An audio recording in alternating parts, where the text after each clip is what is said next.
This is the start to the 29th annual Lifetime Chicago Triathlon. This weekend, 69 miles. And this would be a great time for a big shout out to the city of Chicago. Mayor Rahm Emanuel, the Park District. You ready to go?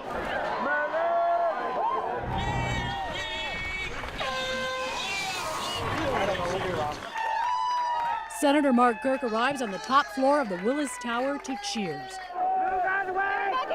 Once known as the Seville Motel. So just who will be sitting in these aldermanic chairs? The G-forces, extraordinary. Y provocó serias heridas a dos bomberos que intentaban controlarla.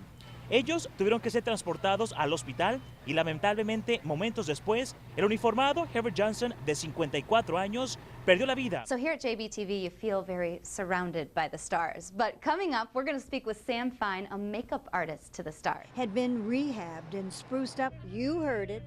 Get ready. It's time to get your groove on. That's my Super Bowl shuffle right there. $4.50 won't buy you a gallon of gas at some stations in the city. This one on Division at the Kennedy, a whopping $4.56 per gallon for regular. It's enough to keep a lot of people home this Easter weekend. Limiting my driving, using the train more, and just bearing with it. AAA says it's all about what's going on overseas. We're really in unprecedented times right now. That kind of supply and demand, while yes, that's one factor, but these oil prices are really all tied to what's going on in Libya right now. Vacation companies are already seeing fewer people make the trek to popular destinations. AAA reporting that some gas stations are offering deals in some places to get people to travel. And it's going to have an impact on tourism in all those towns like Chicago that rely on those tourism dollars. The Department of Energy data shows the average price for regular in the U.S. is $3.84 per gallon, about $1 more than this time last year. In Chicagoland, $4.22. Illinois is just below that at $4.08. We ride our bikes a lot, much more than we drive our car. I try to not take jobs that are too far away, but if I'm going like out of the county, I wait and really get down to the bottom, and then I try to gas up there. And it appears more people are squeezing as much as they can out of their gas tanks. AAA is reporting that more and more people are calling because they've run out of gas. AAA says if you can, you should always keep a quarter tank of gas in your car or truck and slow down. Even driving 5 miles an hour over a 60-mile-per-hour speed limit is like adding 24 cents per gallon at the pump. And that's a whole lot of money at the pump.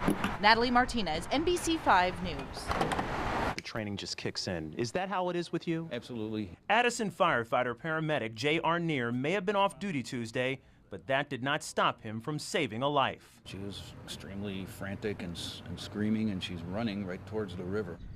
At about 1 in the afternoon, Arnier was fishing in his boat with a friend on the Fox River in Crystal Lake when he saw the woman run straight into the river. Within seconds, he knew why. And looked at where she was running right to something that was floating in the water, and she had picked it up, and I could tell right away it was a small child. Arnier quickly steered his boat toward shore, jumped out, and after gaining the mother's trust, started to treat the 1-year-old girl. She was pretty much lifeless, just laying there limp. Arnier did not have any of the life-saving equipment he usually carries when he's on duty, so he depended on his nearly 30 years of training and experience. Get any air in, and he had to act fast because the little girl was not breathing. Held the baby in an inverted position and did some small chest compressions with my 2 fingers, and water came out of her mouth. I actually heard the cough a little stronger, and she actually took an inhale on her own, and that was a good sign. Arnier says the local fire department arrived and rushed the 1-year-old, who was now breathing on her own, to the hospital. This is very characteristic of Jay as well as many of our members. They're always on duty. Do you feel like a hero? I don't really feel like a hero. All the accolades that come afterwards like this are a little overwhelming, but it's what I do. I'm glad I was there to do it.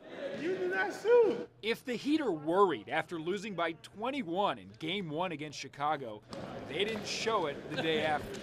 And we are still in a position to take control.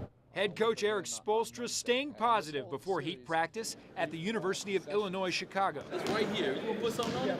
Dwayne Wade joking around, having fun playing a game of horse. Yes, he knows the Heat are now playing from behind for the first time in the playoffs, but did you really expect anything different from a team that's been under pressure all year long? You can lose by 100. You know, in the playoffs, it's just one game. You know, they beat us by, 23. They don't get 2 wins off last night. You know, it's just one game. We've proven that we can bounce back from adversity. We've stuck together through tough times, and, everything that we've been throughout this season has prepared us for moments like this. Chicago fans chanted overrated at the end of last night's blowout, but the Heat say this is no time to overreact. They're a good team. They're a good team. They have home court advantage. You know, they play better than us in the regular season, and that's the reward that they get. They have home court advantage, and when you're playing the #1 team in the league on their home court, it's going to be extremely tough.